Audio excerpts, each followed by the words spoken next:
How to fix OmeTV camera not working. Hello everybody, welcome back into the channel. In this video today I'll guide you through the steps on how you can fix OmeTV camera not working issue. Well, the process is simple. First things first, if you're having issues with camera, you might want to check the app permissions. So you can head over to your home page. Then you can head into settings directly also, but if you tap and hold on the app icon on your home page, then tap on the eye icon there, you'll be headed on the app info page. Then you can see permissions. You can tap on permissions, and now you want to make sure that the camera and microphone is allowed. You might also want to get permission for any other permissions that the app asks for, as to not cause any glitches or bugs.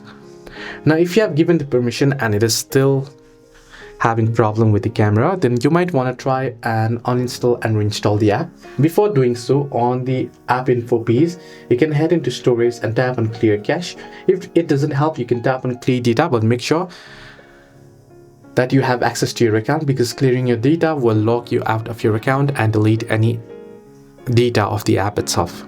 So this is how you can fix OmeTV camera not working. Hope this video helped. Do like and subscribe, and also do not forget to leave a comment down below if you have any further issues.